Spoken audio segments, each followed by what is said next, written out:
السلام عليكم ورحمة الله وبركاته. أحبتي في الله، معاكم أختكم في الله مامة عمر وكريم.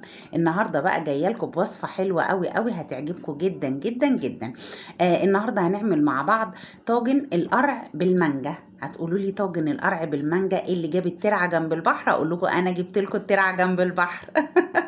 طريقة جميلة جدا وطريقة هتعجبكم جدا ان شاء الله. لو جربتوها مش هتعملوا القرع غير بالطريقة دي.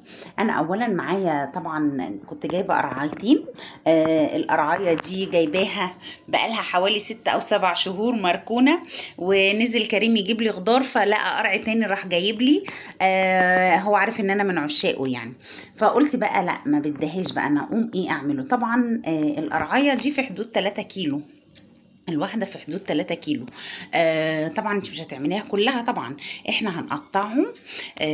للي مش عارف القرع بيتعمل ازاي، انا هقطعهم واقشرهم. وهوريكم طبعا تقطيعه بيبقى عامل ازاي، وهنحطه على النار يستوي. تمام. هنمشي مع بعض خطوة بخطوة وان شاء الله هيعجبكم. يلا بينا نقطع القرع وارجع لكم تاني. يلا بينا.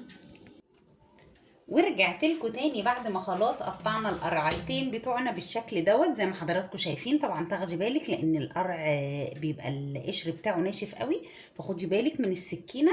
انا قطعته بالشكل ده، قطعيه بالشكل اللي يعجبك، اي تقطيع صغير كبير اي حاجه. انا قطعته بالشكل ده. كل اللي هعمله بقى هجيب كوبايه من السكر، كوبايه سكر كده، وهنزل كده عليها.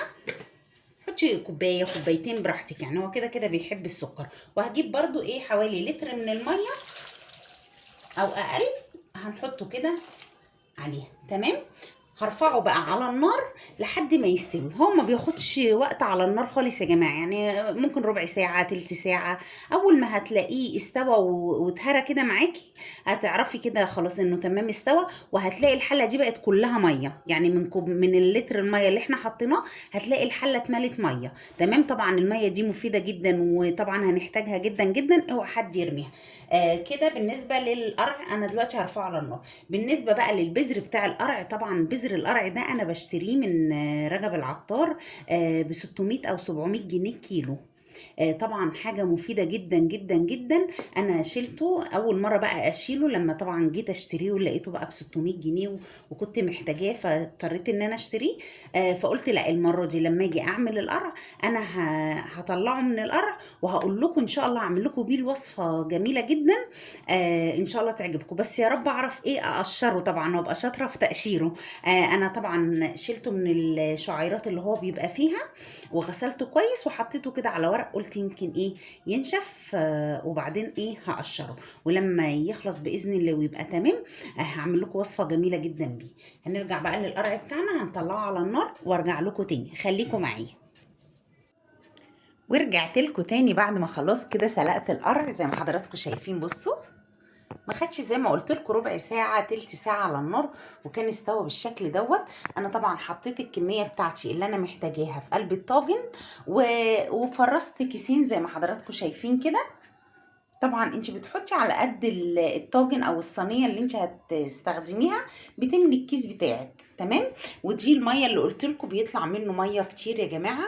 شفتوا الميه دي؟ طبعا انا هستخدمها في البشاميل، اوعي ابدا ترميها، بتستخدميها في البشاميل مع اللبن، بتبقى تحفه، بتخلي البشاميل بتاعك حلو جدا. ودي المانجا بقى قطعناها بالشكل اللي حضراتكم شايفينه.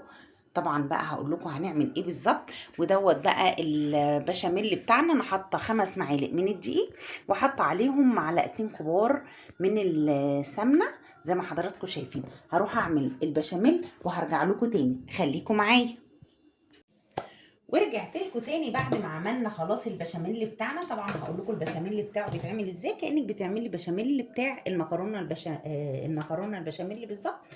بس بدل ما تحطي ملح وبيض هتحطي سكر وفانيليا بس كده. هو دوت هتعمليه بالظبط زيه زي اي بشاميل بتعمليه. طبعا وبيتحط عليه جوز الهند، طبعا ده اهم حاجه. انا بحط عليه كده، هحط حبه هنا على القرع نفسه، وهحط حبه بقى ايه على البشاميل. طبعا وهنحط سكر، لازم تحطي سكر على القرع لان بيدلع كده لما بيبقى دلع يعني لما بيتعمل. والمانجا بتاعتنا بقى هننزل بيها كده على القرع. جه وقت المانجا كده نحط كده المانجا بقى ونقلب كده تقليبه حلوه. المانجا مع القرع والله العظيم يا جماعه جربتوا الطريقه دي، يعني انا مش عارفه اقول لكم هتعملوا ايه، هتدمنوا القرع ده ادمان بجد. بصوا ريحه المانجا تجنن. هنقلب تقليبه حلوه. يبقى احنا حطينا هنا على القرع سكر وحطينا عليه جوز الهند. لو عندك اي نوع من المكسرات طبعا حطي، بيبقى حكايه، بيبقى جميل جدا. بس انا عندي طبعا ما عنديش مكسرات، وفي نفس الوقت الزبيب والجوز الهند يعني انا ولادي بياكلوا الجوز الهند بالعافيه، لكن الزبيب استحاله يعني. تمام كده خلاص. هنجيب بقى البشاميل بتاعنا. البشاميل زي ما حضراتكم شايفين كده زيه زي البشاميل بتاع المكرونه. تمام. نحط الدقيق على السمنه، وبعدين بقى نشوحهم على النار شويه، وبعدين ننزل باللبن. ولو في ميه القرع زي ما حضراتكم شايفين كده بتزودوا لبن وميه قرع.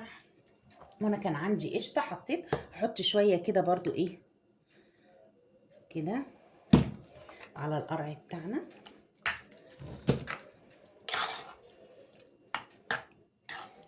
هو القرع ده يا جماعه حاجه ادمان بجد، يعني من الحاجات الجميله اللي هتعجبكم جدا ان شاء الله باذن الله.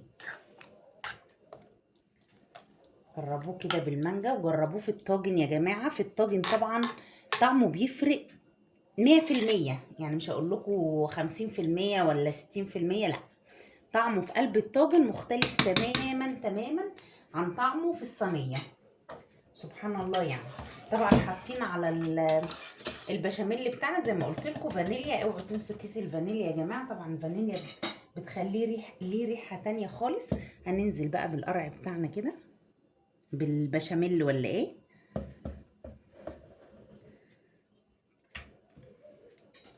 طبعا لو البشاميل جه كتير زي ما جه عندي كده كتير بتاكلوه لانه مسكر وطعمه جنين، طعمه حلو جدا طبعا، محدش يرميه. لو عندك اطفال صغير اكلهم لهم تحفه. ايه رايكم في منظر الطاجن؟ والله العظيم حاجه تجنن، حاجه تهبل يعني. لو حابه بقى تضيفي عليه معلقه من السمنه على الوش كده تمام. مش حابه مستكفيه بالسمنه بتاعه البشاميل يبقى كده ايه تمام.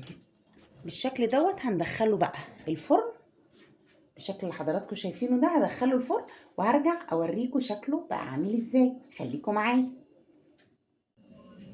ورجعت لكم بعد ما خلاص دخلنا الطاجن بتاعنا الفرن. ايه رايكم في جماله؟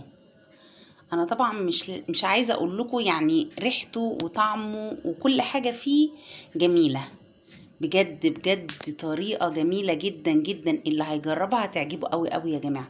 طبعا انت بقى اما بتخرطيه هو ما بيجيش زي المكرونه البشاميل اللي مش هيجي خرط، هو هتلاقيه طبعا ايه بقى سايل كده في بعضه تاكليه كده يعني. بصي انت لو عملتي كده بالمعلقه بصي هيطلع لك طري.